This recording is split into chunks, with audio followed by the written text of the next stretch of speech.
Could a man be a god and a human at the same time? This question brings us to the intriguing figure of Alexander the Great. In the annals of history, few figures spark as much intrigue and speculation as Alexander III of Macedon, better known as Alexander the Great. Born to King Philip II of Macedon, Alexander was not just a prince, but also, according to his mother Olympias, a divine being. Olympias claimed that Zeus, the king of the Olympian gods, visited her in a dream and fathered her son. This divine parentage, if we're to believe it, made Alexander a demigod, a being of both divine and human essence. Now, this claim might seem outlandish to us, but in the cultural context of ancient Greece, it held a certain resonance. The Greeks had a long-standing tradition of heroes and important figures being the offspring of gods and humans. Hercules, Perseus, Theseus, all were demigods. All played pivotal roles in the myths and legends of the time.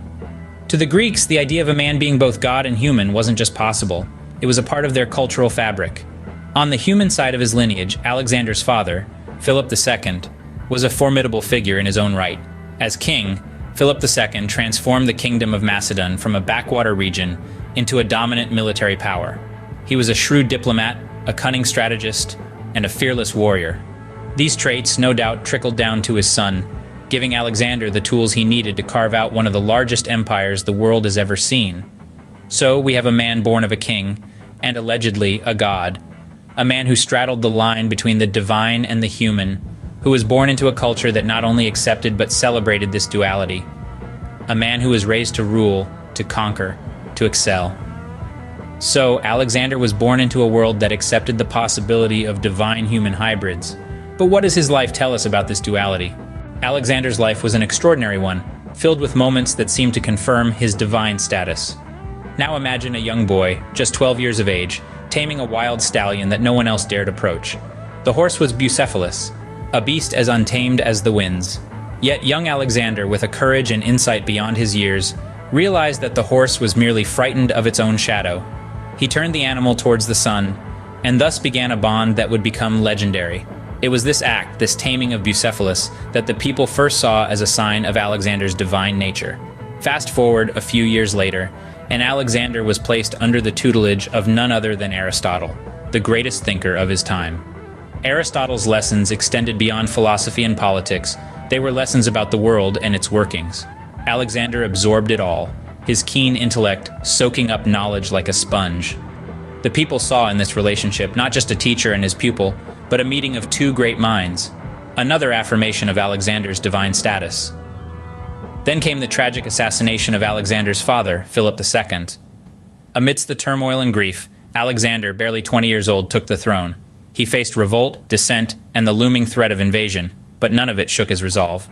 He quelled the revolts, unified his people, and turned his eyes toward the vast world beyond Macedonia. Those who watched him ascend to the throne saw not just a young king, but a divine leader rising to his rightful place. Yet throughout his life, Alexander was not just a divine figure, he was also a man, a human, with all the strengths and weaknesses that come with it. He achieved great things, things that seemed impossible. And yet he also made mistakes, had his moments of doubt, of fear. Yet, for all his godlike deeds, Alexander was not immune to human frailty.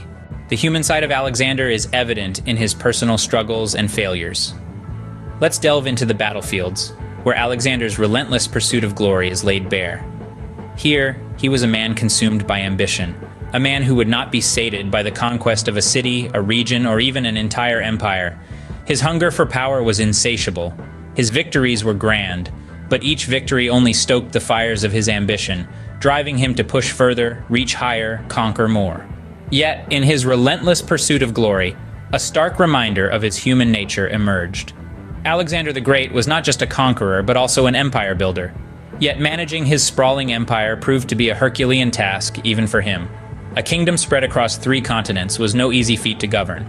The vast cultural differences, the political intrigues, the constant threat of rebellions, these were challenges that Alexander faced daily.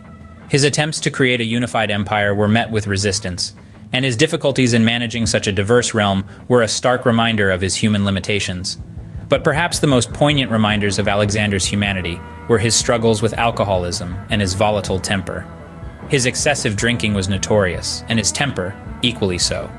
He was known to lose control in his cups, resulting in rash decisions and violent outbursts. Once, in a fit of drunken rage, he even killed his friend Cletus, an act he deeply regretted when he sobered up.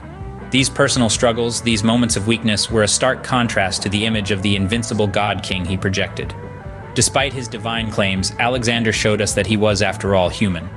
His life was a tapestry of grand conquests and personal battles, a testament to the duality of his nature, the god and the man intertwined.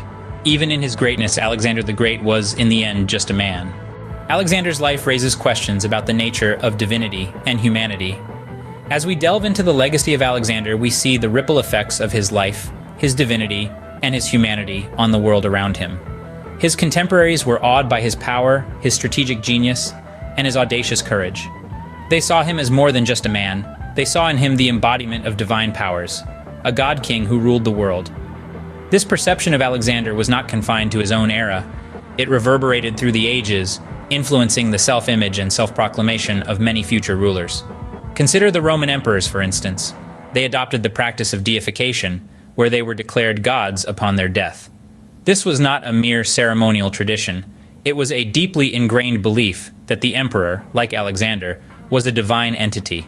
The Roman emperors, such as Julius Caesar and Augustus, were not just political leaders. They were divine rulers, a model inspired by Alexander's divine human status. Even beyond the borders of the Roman Empire, Alexander's influence was felt.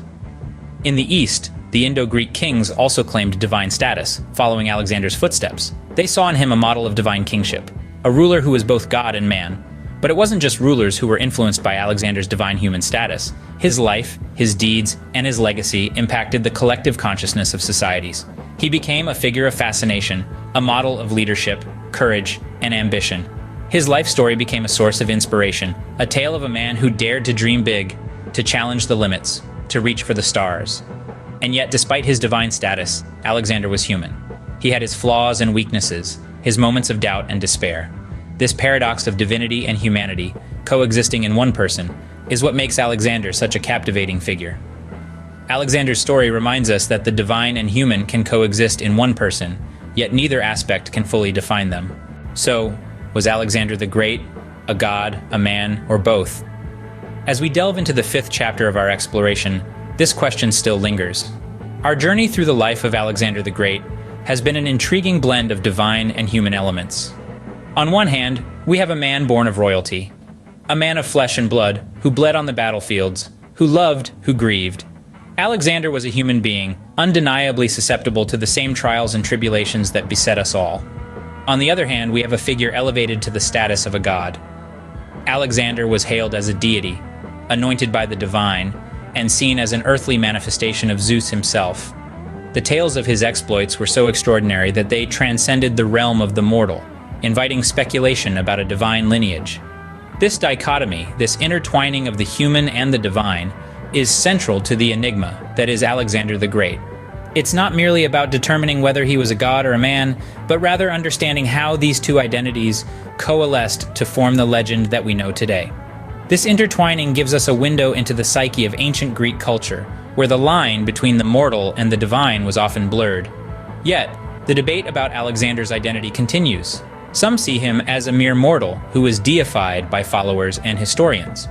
Others believe in his divine lineage, viewing him as a god who walked among men. This debate is significant, not just in understanding Alexander, but in understanding the complexities of ancient Greek culture and history. In the end, whether god or man, Alexander the Great left an indelible mark on history, and his story continues to fascinate us today.